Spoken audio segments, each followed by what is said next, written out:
In this lesson, we're going to learn about special right triangles, which are specifically ones that have degrees of 30, 60, and 90 on their three angles, and the other one will be a 45 degree, and 90 degree as their three angles. And so these are two kinds of triangles that are good to memorize the relationship between the sides, and I'll show you how to do that in this lesson. This first triangle is a 30, 60, 90, and the 90 is obviously the right angle, and then the 30 is going to be the one that looks a little bit smaller, and the 60 is going to be the one that looks a little bit wider.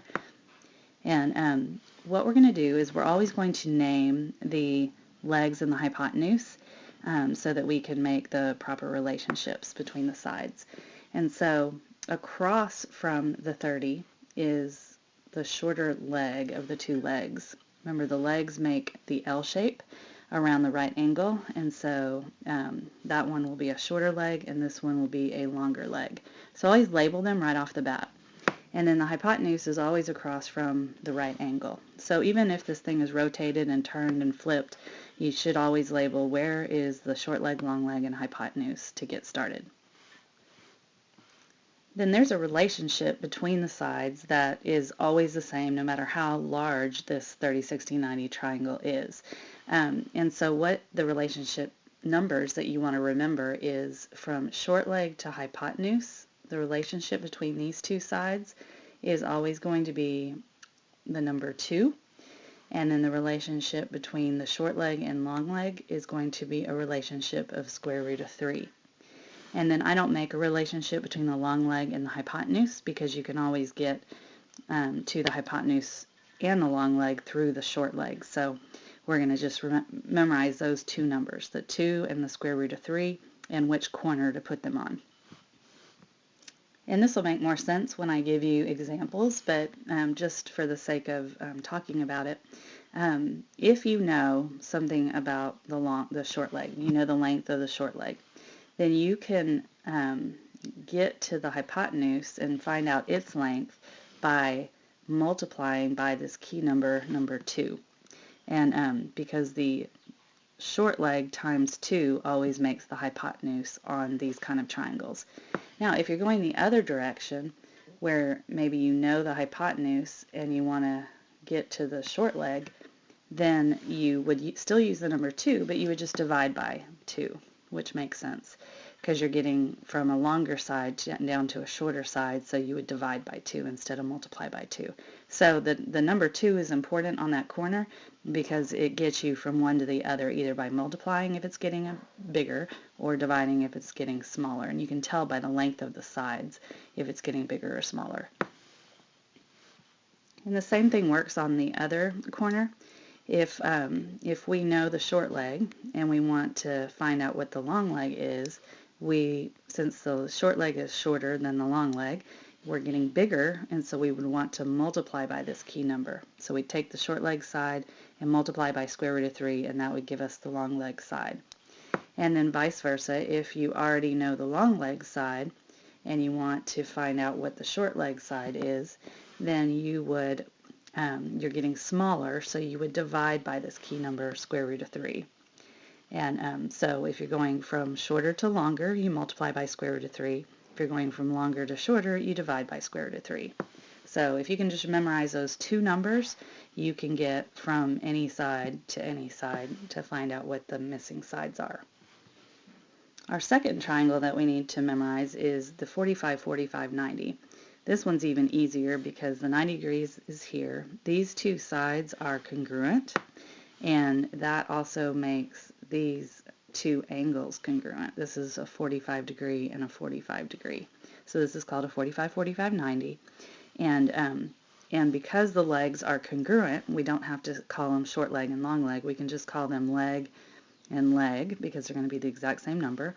And then we have hypotenuse again across from the right angle. The nice thing about 45, 45, 90 triangles is you only have to remember one number. And the relationship between the leg and the hypotenuse is the square root of 2. So the relationship here between the leg and the hypotenuse is square root of 2 as well. And so you can go from either leg to the hypotenuse with a square root of 2 as your key number. So think about what that means. If you know a leg and you want to find out what the hypotenuse is, then from leg to hypotenuse you're getting larger, and so you would multiply by that key number, square root of 2.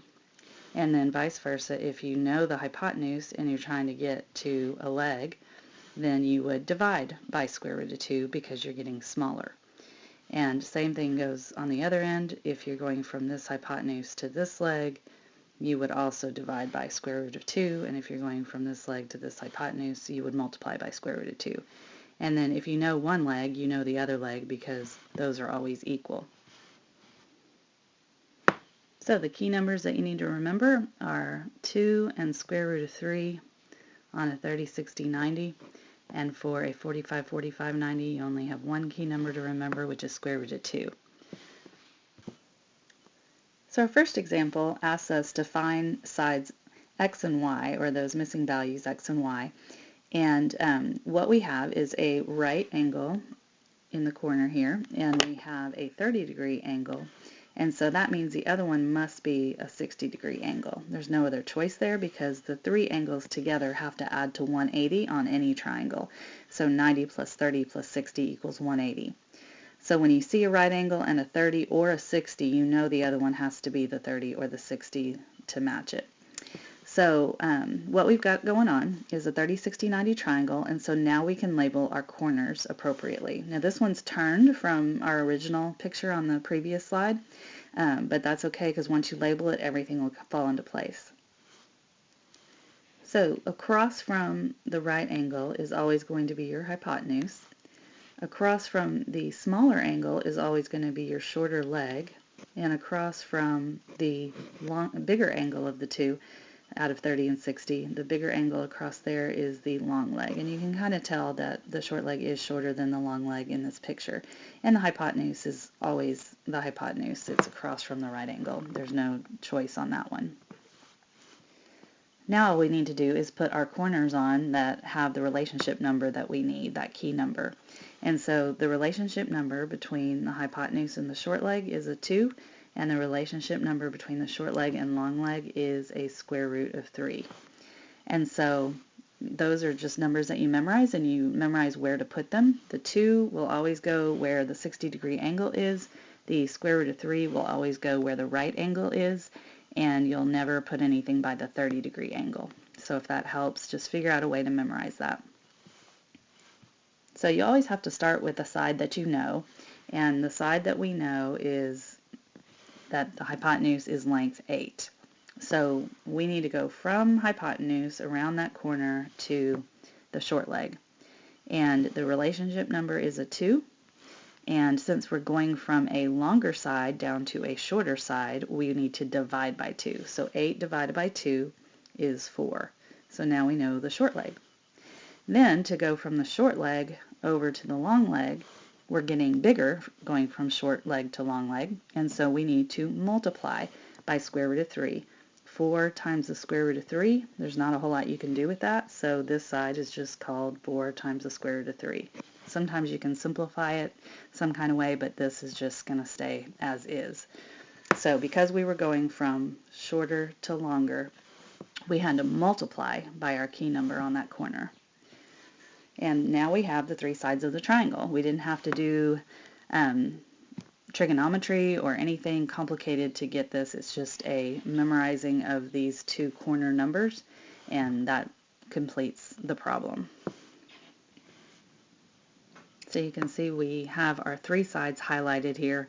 The hypotenuse was 8, the short leg, or the x, was equal to 4, and the y was equal to 4 times the square root of 3. Here's our second example. We're given a number, and we have to find the x and the y. You can tell by the congruency markings, which are these little lines right here, that the two sides, or the two legs, are congruent, which means that x is going to be the same thing as y. So that's the first thing you can notice. This also tells us that this is a 45, 45, 90 triangle, because if this is 90 degrees, and you need to make 180 all the way around the angles of a triangle, then the other 90 has to be split evenly between this angle and this angle because the sides are congruent, and that just has to happen. And so we've got a 45, 45, 90. So our key numbers in the corners are here and here.